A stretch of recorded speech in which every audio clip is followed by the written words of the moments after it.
just wanna make the world dance. Forget about the price tag. Ain't about the cha-ching, cha-ching. Ain't about the bling, wanna make the world dance. Forget about the price tag.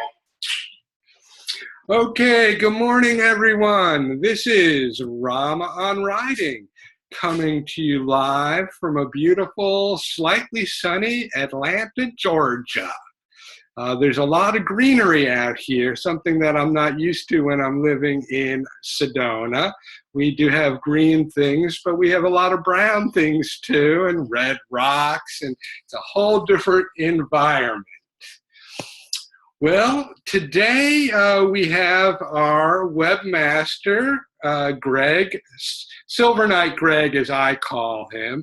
Everyone's got to have a nickname in my world, so we call him Silverknight Greg. He's been with us for, the 5 years that I've been working with Tom. Greg has been our webmaster. And we have adjusted things a little bit over time and, adjusted the program to benefit the author. I'm going to just unmute Greg here in case he wants to chime in at any point. I'm going to try to work with Greg on a short presentation, and then we'll bring up the other computer for the Q&A. When I joined this program, Tom would talk about the website as being a place where we could sell books. Obviously, if you sell your own books or in charge of the sales channel, you have the opportunity to make more profit. Well, over these 5 years, I have determined that it's very difficult to compete against Amazon, especially with a book or two. So my perspective of the website has changed significantly from the early days. And I think that this year, or towards the end of last year, it even adjusted further.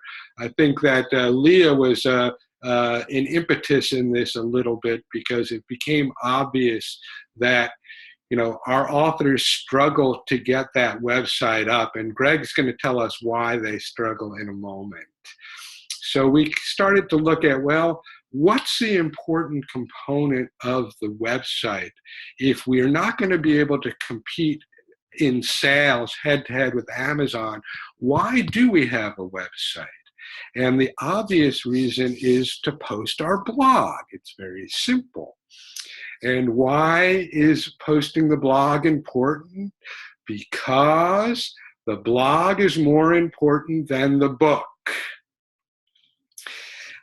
So, why is it more important? Because it's got longer legs. And if we work the blog appropriately, rolling it out, the new blog postings through our social media and driving traffic back to the website, we can be very successful about getting people to come back to your website. And if you've got them on your website, then you can direct them perhaps to a sale of your book. No longer do we recommend selling the book directly. Essentially, you send them to Amazon to buy that book. And the reason why is because everyone has their credit card in their Amazon account, one-click buy. If we were to try to sell ourselves, first off, some people are questioning the security involved. Because, we're small people, we may not have the security that an Amazon has. And they'd also have to find their credit card in their wallet and provide all this information that's already been loaded onto Amazon. So it just isn't a productive way of working. Now, the other reason for the website is structuring your keywords, which is also a part of the blog. And, many years ago, we did provide a real SEO, search engine optimization component for the website. The problem was, in those days, our authors were very reluctant or reticent to blog. So without blogging, search engine optimization is only marginally effective. You can certainly use your keywords in your write-ups about the book, about the author, in other components. But if you do that and then come back 10 years later to update your website, you may not really gain effectiveness from the keywords. The beauty of the blog is that you do a blog posting once a week, twice a week, 5 times a week, every other week, whatever structure you set up. And in doing so, you trigger the Google search engine spiders, which go out and they say, oh, Catherine Kerrigan has a new blog posting. Let me go check out her website again. And that spider goes out, checks out, oh, look, Catherine used her keywords effectively. Good job, Catherine. You get more brownie points from Google search engine spider. And what do those brownie points do? They may get that your website comes up under the first page of certain searches. Catherine comes up very high, I think #1 under medical intuitive. And that's a fairly broad category. So it is an effective way of, making your website more visible to the public. So websites are not cheap, okay? And many of the authors in our programs have never had a website before, so any cost seems like it's expensive. Well, if you'll go check out the old Mountain Bike Heaven website, that's about a $25,000 website, not $2,500, not $25. Okay, it's an expensive website, and we made a lot of the mistakes that Greg helps us avoid nowadays, like not having a way of capturing email addresses. We still, I think, come up very high under Sedona mountain biking 5 years after the store was closed, 15 years after we did an update to that website, okay? So we broke every rule known to man. The one thing that we have going for ourselves is longevity. So when authors ask, well, I've got a website that's been up for 15 years, should I bring up another website? Well, I do recommend that you do bring up your author website and just link it back to your existing website if you do have something like that. The other possibility is that you could just add your author stuff to an existing website. I don't know exactly which one would be more productive or successful, and that's a question that Greg might be able to answer for us. We're going to get Greg on, and he's going to have a PowerPoint presentation for us in a minute. I just wanted to clear a few things. The Tom Berg program, the Publish Now program, does include a website setup and some free components that Greg puts up for us. But web work always has additional costs. The hosting of a website, you have to buy your hosting place. Your real estate up on the World Wide Web is not free, okay? It does cost. It doesn't cost a lot. It's about $100 a year in most cases. Although, my old Mountain Bike Heaven website used to cost me $500+ a year to host. And then when I turned it over to Greg, it came down to about $160 a year. Okay, so hosting can be very elusive because when you're buying hosting, you may be buying additional things that you don't need. Greg is great at, keeping us on track. And I know some authors have complained about having to buy extra things. The extras that Greg, thinks are important, and they're not particularly expensive in the realm of web costs. They're expensive to us because we have never had a website. We don't know what's going on. We can't, figure out, well, do I need this? Do I not need that? And so, that's why we do have Greg. He's very good at conveying this information. The other additional costs that everyone must, and this is a capital M here, must include in their website is a way of capturing email addresses. This was the flaw of older websites. My Mountain Bike Heaven website, for example, never had a mailing list structure on it. And in the early days, this was the biggest error that we all made. Greg tries to alleviate that. Times have changed. With that said, I'm going to turn this over to Greg. And Greg has got a little presentation usually, and then we're going to get through his presentation and we're going to go to a Q&A. So Greg, you're on. Thanks, Rama, for having me. Appreciate it. And I want to thank everybody else for showing up today. Appreciate that as well. I'm going to go ahead and share my screen here. Let's see if I get to the right screen here and share. And can you see it? And am I coming through clear, loud enough? Yep, everything's fine. Okay. So as Rama alluded to, you get a standard website with the Publish Now program. And this is what we're going to talk about. It's your base platform for marketing your book. There's my contact information, website addresses as well. I'll show that slide again at the end so you don't have to worry about writing it down. So a quick intro of the online presence. So the value and importance of each of these things. So we have the website. It's cost effective. So we're going to be marketing our book, but it's not like you have to go out and purchase a billboard in your local town or get radio spot advertising or print up direct mailing to send out to flyers to people so it's a cost effective way of marketing your book. It's available to everybody. Everybody's connected to the internet. It's easy to update because I'll talk about later, the software that we use.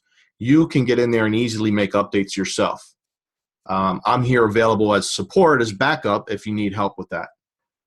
Having a website, it builds credibility. As Rama mentioned, if you have a website that's been around for 15 years, you build up this rank authority with the search engines, which helps you better rank on pages because your website's been around longer. So the longer your website's up and running and active, that's going to help you in the long run. So it's also your marketing and sales tool. We're going to have everything coming into the website. So as the next thing is email marketing. When you have somebody visit your website, you want to capture their email address because they might not come back right away. They might read a great blog article and they leave and they're busy and like, oh, what was that name of that website? I forgot. I should have wrote that down or I should have bookmarked it. If we'd have captured that person's email address when they first visited, now we can control when they come to your website. We can send out a newsletter with updates like, here's our recent blog post, or hey, it's a new announcement. Book 2 is in production. So you reach out to them to a marketing avenue that everybody uses, their inbox. You're going to send a newsletter. Everybody's reading it, whether it's on their phone or their computer. Everybody is reading their email. So that's the beauty of that. Then there's the SEO part of it. That's what Rama alluded to. And that's where you optimize pages or your blog posts so that you're kind of guiding the search engine to let them know what that page is about. With the way the website's built and the software that's used, it does a pretty good job of automatically creating a search engine optimization for the page. But the problem is it's just doing default information. If we don't guide the search engine to what that page is about, they're just going to guess based on how they scanned that page. And if they put in the wrong information, Now, when someone does a search and those keywords are sent to the search engine is going to say, oh, yeah, this is what I think this matches. And it brings up your website, but it's something totally unrelated. Well, now people are going to hit their back button. So you're getting traffic, but they're not staying on your website because it's the wrong thing. So what the search engine optimization will do, we'll put in the correct information right away. We're going to let the search engines know this is what this page is about. This is the keyword phrase that's related to the content on this page. That way there's no confusion. The people that land on your page are the people that wanted to find that information. And then there's the social media aspect. So we link the website to your social media accounts. So with the email marketing, the search engine optimization, and social media, those are all avenues to come back to your base marketing, which is your website. And that's what you want to do. You want to draw people back to the website because this is your platform of where you can put out as much information as you want. The more you're blogging, the more your website's active. The more your website's active, the more often a search engine is going to come back and see what the new material is, because that's their job. They want to serve up the most relevant, recent content there is to people that are searching. So that's why it's so great that we build the websites today. It includes a blog because this is your platform. You can talk about anything you want, and you can keep putting out. It's kind of like a journal. Only this time, it's each entry you put in, it's out on the internet. Hey, Greg, let me jump in right here. One of the things that, after the first part of this presentation, I hear from Greg, the question that I have, and it's really a statement more than a question, is, well, we probably should get started with our website as early as we can in the process. Now, that's a loaded statement because it can be a fair bit of work rounding up the components for the website, getting things together. Many of us may not have ever done anything like this, so we have to think through, well, what is the image that we want to present? So there's a balancing act here, and being your publishing timeline manager, I generally wait until the first submission to Tom as a sole read before I would recommend an author start working on the website. But that's only because my job and orientation is to try to get your books completed. So earlier is better within reason. Okay, Greg, you can go. Okay. So what are the components of a website? Well, as Rama mentioned, there's a domain name and then web hosting. So if you're not familiar with what those are, I like to use the analogy of a domain name is like your street address of where you live. Let's say you live on 123 Market Street. So that's the address, and it's the same as with your website. The domain name is your address of where your website will be located. The web hosting, it's like your house. Your house holds your furnishings, your clothing, your personal effects. It stores all all the material things in your life. Same with web hosting. It stores all of the components of your website, the images, the text, the blogs. That's the hosting's job to do it. It stores it on a server in a big server farm, and there's thousands of servers there all storing websites. So those two work together. So it's like the address and it's the storage. So website programming, these are PHP, HTML, CSS, and JavaScript. These are the software languages that make up the software that runs your website. You don't have to know any of this. This is just letting you know that deep down further, this is where the software is related. And we build your website with software called WordPress. Now, WordPress uses all of those types of website programming to build out this framework to make it easier to build a website. And so it's easier for you to make updates. As Ram alluded to, his old Mountain Bike Heaven website was made by hand using those programming languages. So letter by letter, comma by parentheses, by colon, someone was hand typing out every little bit of code. Now the code's already written. We install the software, and now we can add the pictures, our content, and we add a theme to it to give it a certain look. And we'll kind of show you some different examples of how websites can look different. Let me jump in here real quick. Greg, can you go back to the last slide just for a moment? Okay, the first thing listed there is domain name. And for those of you who don't understand exactly what that means, those are your wwws, okay? Tom recommends that we make sure that we can get our personal name. www.ramajohn.com. I own that. Tom recommends that you get your book title. Sedona Mountain Biking, www.sedonamountainbiking. I own that.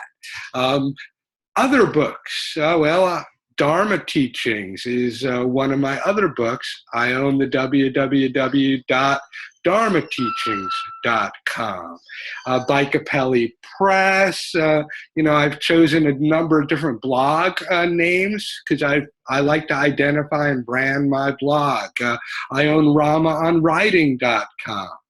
And if I look through what I own, I probably own 20 plus websites now, or domain names. Now, Tom owns maybe 150 domain names. This is something that we do recommend that you look at. You can do a domain search through the Silverknight web store, or you can do it through GoDaddy domain search or other domain searches. I recommend that you own the .com and the .net when possible. Not always can you do so. And some authors go deeper and pick up the .org, .biz, .mobi. There are huge numbers of these extensions now. And the reason why you would try to secure these domain names variations is so that no one else can steal your thunder. With that said, you're back, Greg. Okay, so as we were talking about domain name, when you're picking a domain name, you want to make it unique because that's going to be used to identify your website. So it should be also easy to remember, because if you're in passing, you're telling somebody, or you're doing a podcast and you're going to say your domain name through the airwaves, people have to be able to understand what you're saying and be able to easily spell it. So you don't want something that's super long that they have to remember, because if they're driving in their car listening to it, you want them to be able to, oh yes, easily remember, get home, type it in, and they're fine. Now, with the examples I showed you here, silverknightsolutions.com and Silverknight author websites. Now that one's a little long, but I needed it to be long because I wanted my domain to say what it's about. This is an author website's website. So it's that keyword, basically, the author website is part of the domain name. So that way I could have Silverknight websites, but that doesn't really define completely what my website is about. So by adding author in there, that gives it more definition to identify it. And it's also, so people are searching like author websites, that's a part of the URL as well. So these are things to consider as you're creating your domain names. Now, as far as recommendations, the first thing I usually ask authors, are you going to write another book? And a lot of times they're all saying yes. So I don't want to build the website on their first book's domain, but you still should own that domain if you can get it, because you're now protecting your brand, because that book title is your brand and you don't want someone else to build a website there. So by you owning it, you're not going to build a website there, but you're preventing somebody else from building a website there. And that's great to protect your brand moving forward. Now, I usually tell authors, try to use your author name. If your name's John Smith, then johnsmith.com. All right. Now, that might be taken. So you can do a variation like John Smith author. Or maybe there's something else, a phrase that you identify with that doesn't necessarily have to be your author name. So that's a good way to figure out what you want to do as far as where your website will be located. But you want to make it generic and not book specific. Okay, that's the biggest thing, because all we'll do is when you write your next book, we'll add a new web page to your website for your second book, third book, fourth book. Greg, let me jump in here really quickly again. There's two things I'd like to say. One of our authors was very brilliant when she couldn't get her name as a website.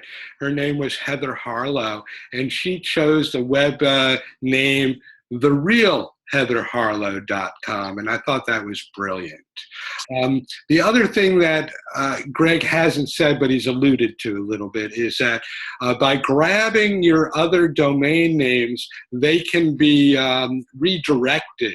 So they can be an active live domain name and just redirected to ramajohn.com or something like that. So if someone were to put in Sedona mountain biking or something like that, it may redirect to the ramajohn.com website or something along those lines. So that's one way of keeping your real estate and owning your real estate. Okay, Greg, you're on again. So like with the extension where they call it a TLD, that's the .com, the .net, the .mobi that Rama mentioned. There's lots of different ones, and they keep adding new ones all the time, and it's to help further distinguish you from other websites. It used to be .com and .net were the only players in town, and now there's so many more out there, so you can become something more unique, especially if your .com is taken that you want. The only thing you take a chance with, most people are so familiar with the .coms right now that if you go to johnsmith.com or you tell them, yeah, go to my website, johnsmith.solutions. And the person will be like, okay, what was that? johnsmith.com, .net? Because the other one is so new, they might not remember that TLD yet. So it's just kind of an educational transition here so people get used to the new TLDs. Now, there is going to be a .author. It's not out yet. Eventually it will be. I'll send out a newsletter to everybody to let them know that they can grab the .authors so they can have their name .author. And that might be the new wave. Instead of the .com, everyone might just go to shift to .author. That way it further identifies who you are. And that's kind of what the domain name does. It gives you an identity. And as Rama mentioned, yes, you can, any extra domains you have, we can redirect them to a specific page on your website or to the homepage of your website. So that is available. So don't think just owning those domains is just a waste and it doesn't do anything. It's not like it's a search engine thing where if someone's going to find that domain in a search engine, it's more for prevention of other people building the website. And just so happens if they type in that URL exactly as it is, they will be redirected. The other thing you can do is you can do a promo through your newsletter or social media where you use one of your other domains as the promo. So you then push out that domain in your social media, and then that redirects people to maybe a specific page on your website where you're offering a special price or a special event or a special free gift. So there's other ways that you can use the domains that do not have websites on them.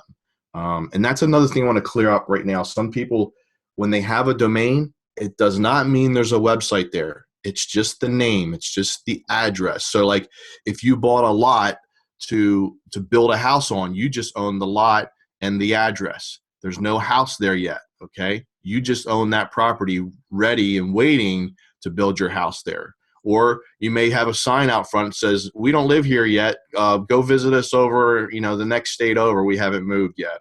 Or we haven't built our house yet. So think of that as having extra domains. That's what that'll do. And you can get, I have a list of a PDF of different examples. And the authors that I'm working with, that's one of the first documents that I send you after we make first contact. So you can kind of look through there and see different examples. Hey, let me just jump in here real quick. There's something I neglected to say that I think is important. Domain name, owning a domain name is not an expensive thing. It runs somewhere around $12 per year. It can be more, maybe 15 or 16. And that's just the basic ownership. Now, if you don't want everyone and their brother trying to sell you something, then you might want to pay additional for the privacy component that Greg has available for the authors as well. But because of the low cost of the domain names, it lends itself for us to be able to secure more than what we may use in the moment. And as Greg said, and I said, we do this to secure our steam so that no one else can cut out from under us a success that we've carved out for ourselves. Okay, Greg, back to you. Yeah, and what I do is when we actually have our phone conversation, talk about your website, I send you an email with all this information about domain names, web hosting, domain privacy, and I kind of give you instructions like, okay, if you want to add it, this is what you do in your shopping cart, so I give you a step-by-step so you can add that. And one other thing I want to talk about domains is if you have a name that can be easily misspelled, okay, so for instance, Silverknight author websites. Sometimes people spell it N-I-G-H-T instead of K-N-I-G-H-T. So I went and bought those misspelling variations. I didn't want someone to not come to my website and say, oh, well, I can't find it just because they put N-I-G-H-T instead of K-N-I-G-H-T. So something to think about, if your name is commonly misspelled, then think of getting that variation as well, just as a backup, and then we just redirect them to the actual website. So this just kind of more prevention and helping people out if they're not spelling your name correctly. So the next thing is web hosting. So why do you need web hosting? And like I mentioned before, it's a storage device that houses all your website's content, image, the videos, and other things that you might want them to download, like a free audio file, things like that. So where is it located? Some people think it's on their computer, and that's not the case. So you don't have to worry about whatever kind of computer you're using. It's irrelevant for your website because it's going to be in a large warehouse somewhere, like they call them server farms, and that's all it is. It's just rows and racks and stacks of servers. Everyone's sharing not everyone. I mean, each server has so many people on it sharing space on it for their websites. Now, the big companies like Google and that, they have their own. They purchase their own equipment. But to keep costs down, instead of buying a $5,000 server, maintaining it, updating it, you don't have to do that. We're going to share space. It's kind of like you're renting it. Now, the standard author website that you guys will get with the Publish Now, you're going to get 7 pages. 5 of those pages are set. So you have a home page. I'll show you some examples here in a little bit. So it can be static text. It could be have an image slider. Could be portions of your blog. You're going to have an about the author page. And this is where you tell people who you are, maybe your bio, anything that you want. And about the book, you're going to tell them all about the book. Now, those 2 pages, I like to try to have people at least 300 words. That's around what the search engines like to see per page, okay, as far as content. If you just have one small paragraph, the search engine is probably not going to, rate it too well because it's very lean in content. They want something that's meatier. They don't want to just give somebody a link to a page that has only a couple sentences about. So I know sometimes authors don't want to talk about themselves, but this is your chance to shine and say, yes, this is who I am. This is what I do. This is what I've done. Tell them how you got started writing. Just because people are interested in that. You always read the flaps and the book covers when you go to the bookstore or the library. You kind of want to know, how did the person get started. So don't be shy when you do that. Again, you're going to have your blog, which is basically a web log. It's like a journal, a diary, only instead of doing it in a book and you're writing on pages, you're now doing it on the internet. And when I want to do a couple terminology checks here. Okay, people say blog, and that word is used in many different ways. Sometimes it's used as the website. Oh, this is my blog. But the blog is really the culmination of every entry, journal entry, so to speak, that you put in there. And each entry is called a post. So some people will say a blog post. But one entry is a post. and it's posted into your blog, which is really your website, but the blog page is just one page of your entire website. So the blog has its own page, and each entry in there is a post. All right. And then you're going to have your contact page. So this is where people can send you a message, ask a question. It goes to an email address that you received. You can reply to it, and it'll go back to that person's email that they entered in. So this is a way for you to keep in communication with people that are visiting your website. Now, you'll get 2 other pages, and this is where your creativity can come in as far as what you may want to do. You can have testimonials. You can have book samples, free chapters, media kit, or press releases. If you have a book that has different characters in and you want to build backstories on them, you could do that. You can also do that as part of a blog post. Start a series on a particular character and let them know the whole backstory, and that's an enticement for people to start following your blog. You can have events, public appearances of where you've been or where you will be. Some people have frequently asked questions. Maybe your book is full of a lot of terminology, and you want to make sure that everybody understands that. And you could put that in your book, like, oh, go to my website and visit my frequently asked questions page for a full list of terms and glossary. You can have a photo gallery, embedded videos, and audio downloads. So think of something else that you want for that extra page. And then, as Rama mentioned earlier, there are other enhancements. There's security. There's some for maintenance. There's some for support, for functionality. And then there's others for like visual appeal to your website. Now, some of these are included with the Publish Now, and some of these are additional that I offer as well. For instance, the website security setup, that's included. The file maintenance, that's one where, like I said, the website is software, so it needs updated. All the plugins and themes need updated. Now, plugin, that's the first time I use that word, so you're probably wondering, what is a plugin? Well, with the website, there's different things that add functionality, like social sharing buttons, a newsletter sign-up form. Those aren't all built into the WordPress software from the start. So what people do is there's different programmers out there, and they write a software module called a plugin that does one specific piece of functionality, and that's all it does. So if you want to share your post with people, then we would add this plugin, and that's all it does, is does social sharing. So there's other plugins that are added for like security and things like that we add to the website, but those need to be updated every time WordPress updates. So that's what the file maintenance service does, and that's renews every year, but the maintenance is done 4 times a year. There's website support.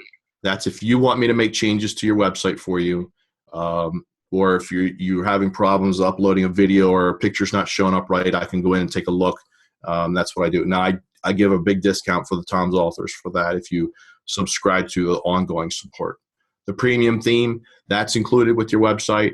Depending on the theme you select, there might be more charges because some of them have a lot more advanced settings that you can go into. So it takes a lot more time to configure that particular theme.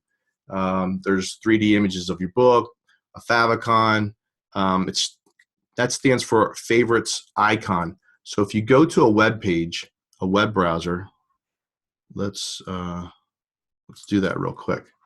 So for instance, here's a web page. Here you see this tab and the letter N. So this person's favicon is N. So I know immediately, that's Nadine's because that's her favicon, her favorites icon. And like with Barbara, this is her little symbol on her website.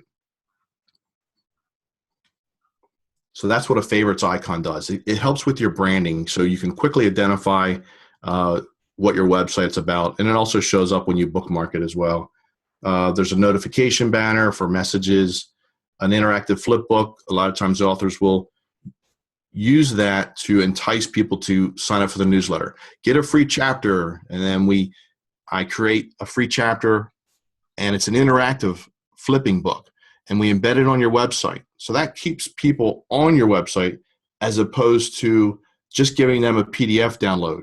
If it's just a PDF, they can just read it anytime they want without being on your website. With the flip book, it's embedded on your website. They're there reading the free chapter. And now after they're done, they might explore and start looking around at other pages that you have. So that's the nice thing about that. Then there's Google Analytics and metrics. This tool helps you know what people are doing with your website, how they got there, when they got there, what device were they using, did they do a search, did they get there from somebody else's website, was it just a type in of the actual domain name, like a direct link.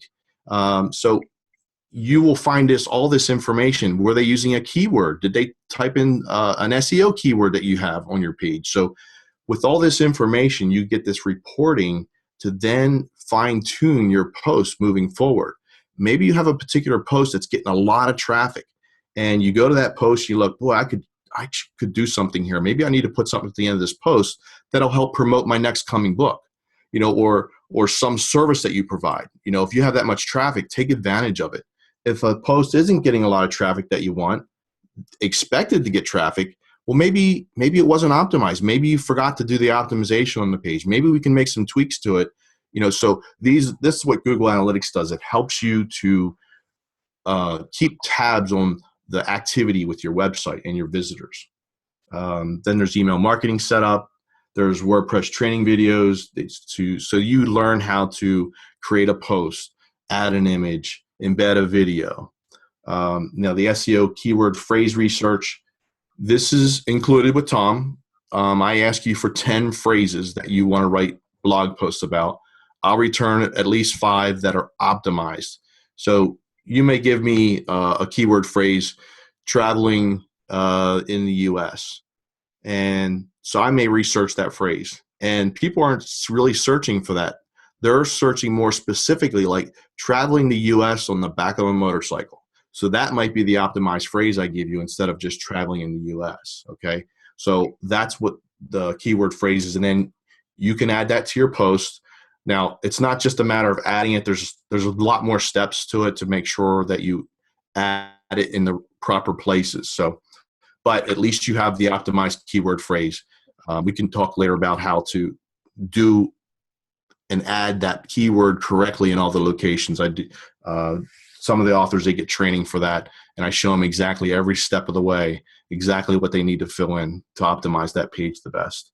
And then there is web page SEO, and that's where I would optimize the entire page for you. So in conclusion, have your website built before your book is completed. Use colorful imagery of your website in blog posts to capture people's attention. Your website is a central location for your marketing, and all of your marketing avenues should lead back to your website. That's when you send out a newsletter, have links going back to your website. You send out a blog or a tweet or a Facebook post, have a link going back to a page on your website. You always want to bring people back. And make sure you're capturing emails from your visitors so that you can reach out to them on your schedule when you want them to know about new things coming up. And keep your website active. Don't just start and then, have 5 blog posts, once a week and you're doing good. And then all of a sudden you go on vacation, you forget about blogging, and then 2 months go by and now your website's inactive.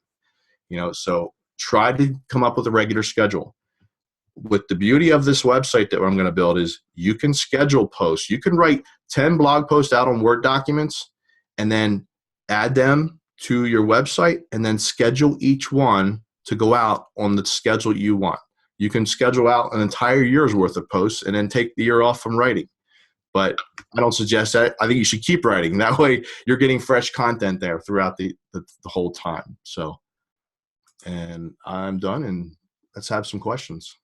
Okay, let me jump in here. I am going to bring up the other computer in a moment. I'm going to close out this session and run the recording of it, and then we'll be back in a moment. So I will be right back with you.